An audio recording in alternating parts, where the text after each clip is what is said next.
Nongeye kugusuhuza kandi mwakazi wamaze gukora subscribe hano kuri 7K TV ndetse no kuri udahwema gukurikirana ibiganiro n'amakuru yacu tuba tubagezaho bya buri munsi. Nk'ibisanzwe rero tuba tubazaniye amakuru abagezweho hano mu gihugu cy'u Rwanda no hanze yacyo, tukaba tugenda tubagezaho amakuru abagiye atandukanye, inkuru ziba zagiye zimira izindi, update nyinshi cyane nta handi wabisanga uretse hano kuri 7K TV. Reba umunsi ubanza ukore subscribe ubundi tujye tubana buri munsi uko bwije uko bukeye. Nk'ibisanzwe rero tuba tubazaniye amakuru abagezweho hano mu binyamakuru ndetse no ku mbuga zigiye zitandukanye. Tukaba tubazaniye inkuru iri kuvuza ubuhuha mu gihugu cy'u Rwanda yaciye ibintu ahantu hose, inkuru y'umurenge, umurenge ngo muraca impaka muri uyu mujyi wa Kigali. Buri musani wese, buri musore wese ahari ari kwicara avuga ati nicare nakoze umurenge. Sinzi abahungu ikintu bikanze, ariko mu by'ukuri biragaragara yuko harimo akantu ko kwisobanukirwa cyangwa se kabahwituye, abahungu bose bakaba bayobotse yo gukora umurenge. Ni nyuma y'aho witwa Ben kuri ubu yamaze kwibikaho umusheri we bari bamaranye igihe bakundana imyaka myinshi cyane, ariko bamaze gukora ubukwe bw'agatangaza muri uyu mujyi wa Kigali, abantu bose bagasigara bavuza induru. Ben yarabanje akora umurenge biratindamo ukuntu, ariko nyuma aza kongera akora ubukwe. Nyuma rero y'aho abukoreye abahungu bose bahise basara batangira gukora ubukwe, ariko mbere y'uko duhita tubabwira abo bahungu bakurikiyeho, ubu nuko icyo wamenya ari uko witwa Ben yibereye ku kirwa cya Zanzibar cyangwa se mu gihugu cya Zanzibar ku mucanga, ariho yagiriye muri honeymoon. Ben ubu tuvugana ari muri honeymoon ahitwa Zanzibar, ni hariya muri Tanzania, ariko n'ubundi Zanzibar nayo ni igihugu bwacyo nubwo gifite ukuntu kiri muri Tanzania. Ben rero akaba yarahise ku munsi wakeye akimara gukora ubukwe, nta masaha menshi yaciyemo umuhungu afata rutema ikirere aravuga ati mukobwa nakunze nkagukwa, vayo nkwereke ahantu tujya kuba twenjoyingira ndetse tunakubitiramo na ka honeymoon nyine turyoha. Umuhungu yahise amuterura amujyana ahitwa Zanzibar ku mucanga ku mazi.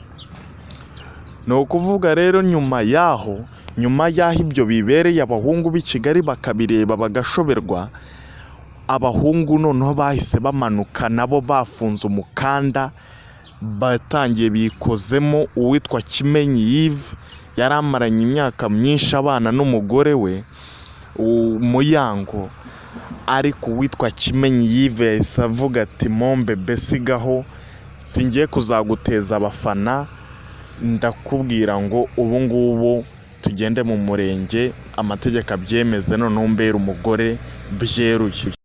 Kimenyi akaba yamaze kugenda asinyira yuko uwitwa muyango yamaze kumugira umugore we imbere y'amategeko, ndetse muri uku kwa mbere kukaba kutari burenge atabyerekanye n'imbere y'Imana ndetse n'ababyeyi, ubundi uwitwa muyango akaba umugore we ubuziraherezo.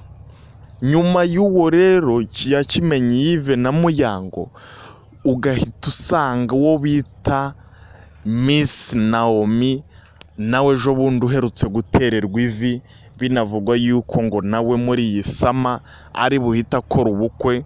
Ayo ni amakuru tuba tugenda twikurira mu mbere, ndetse nta wundi muntu urayatangaza. Ubukwe bwa Naomi buri muri iyi sama, nibwo uwitwa Michelle Tesfaye ari buhite amutereka amago, ndetse binavugwa yuko bashobora kuzahita bajya kwibera muri Amerika. Nyuma y'uwo harakuzira uwitwa Rusanganwa Norbert uzwi cyane nka kennysol, umuhungu mugufi cyane ariko ubugufi bwe bukaba butamubuza kugira ijwi ry'agatangaza ndetse no gukora ibitangaza muri muzika, cyane ko muzi ko aherutse gukura igihembo hano mu gihugu cya Ethiopia, igihembo cy'umuhanzi mwiza cyane w'umugabo. Ariko ibyo uyu muhungu yavuze ati nyuma y'ibyo byose nakoze ngiye no kongeraho titire noneho ishimangira ko ubu ndi umugabo. Bya bindi muba mwivugishwa menya ngo uyu muhungu ngo aracyaracyara, ngo uyu muhungu ngo aba yiziringa mu bakobwa, ngo uyu muhungu ngo yateye inda.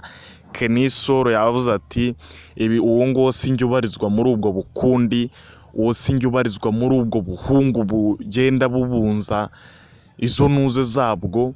Uyu muhungu yahise afata umwanzuro aravuga ati njyewe nginganye y'amategeko, ndetse mbere y'uko agana iy'amategeko uyu muhungu yari yabanje kwikoza iwabo w'umukobwa bamaze igihe bakundana witwa Kunda Alliance, akaba yarabanje akajyayo agasiga afashe irembo nk'ikimenyetso cye. Ubundi ngo gufata irembo bifatwa nk'uko umuhungu yaza akaba abwiye ababyeyi ati muramenye hatazagira undi muhungu usunutse ubuzuru bwe hano, njyewe hano mpashinze, mbega mpafashe ikibanza.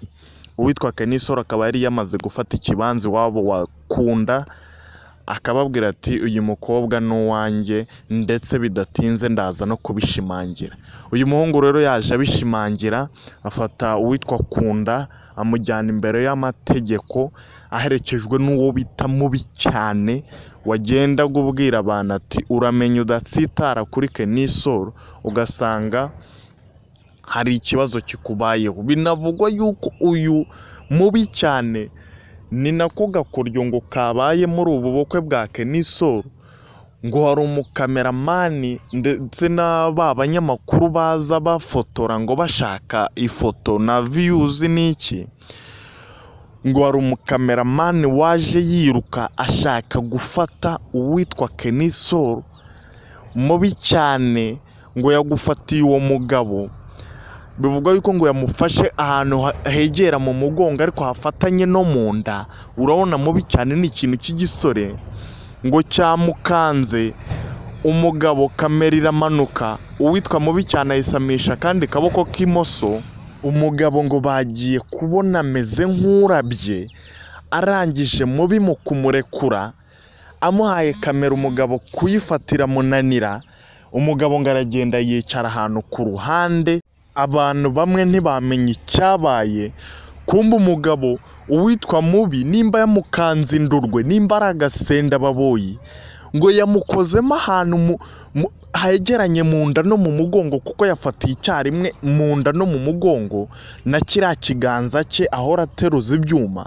Ngo yamukanze umugabo abura uruniha, abura uruhumeka. Umugabo arahita agenda yicara nk'iriya hirya, aravuga ati Kennysol ibintu nkoreye muri ubu bukwe bwe ni agahomamunwa.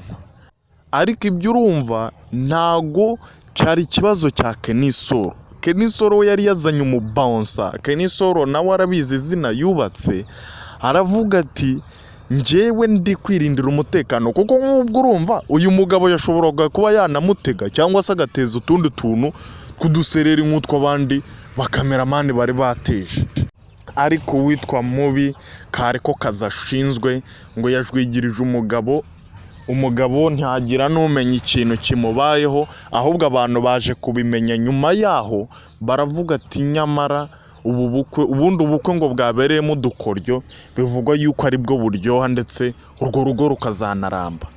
Rero aba bahungu b'i Kigali tuboneraho no kubwira abantu batarashaka rwose, harimo abo bahungu bamaze kuba ingugu kuri ubu beze kabisa, bameze nk'amasambu. Ubwo ntituri buze kubavugamo amazina, namwe mwagenda mubimentioningira mu makomenti, mukagenda muvuga abahungu muzi bamaze kumera nk'ibiti by'amapera hano muri iyi Kigali, ariko bakaba baranangiye umutima kugeza aho abana batangiye kubashakana abagore. ndetse tunasaba aba bahungu aba bakiri batoya ba kennysol bande ba kimenyi bagenda rwose bagashaka ukuntu bibiraho akabanga k'uburyohe bw'umugore, tukareba ko rwose twataha ubwo bukwe bw'ibyo byamamare dufana, harimo abo ba Rocky. Nari navuze ko ntari bubavuga ariko nk'abantu ba Papa Sava bamenya, usanga rwose ari abantu bafite ukuntu, ariko ubwino buhari ni uko uwitwa Rocky Kirabiranya nawe ngari gutegura umurenge muri uku kwa gatatu. Rocky Kirabiranya Kimomo Uwizeye Mariko yateguje ubukwe muri uku kwa gatatu, nimba atari cya gikabyo cya Rocky cyangwa ngo ababeshya bimwe bye, ariko Rocky amakuru twikurira indani mu nda y'isi nta kindi kinyamakuru kirayandikaho, nuko witwa Rocky Kirabiranya afite ubukwe muri uku kwa gatatu kugiye kuza. Banyarwanda banyarwandakazi, murabizi ndabakunda cyane, mukomeze mukore subscribe aho munsi, ubundi dushyigikirane tubakubita amakuru menshi muri uyu mwaka wa 2024. Ni amakuru menshi cyane. Murakoze cyane rero, mugira ibihe byiza.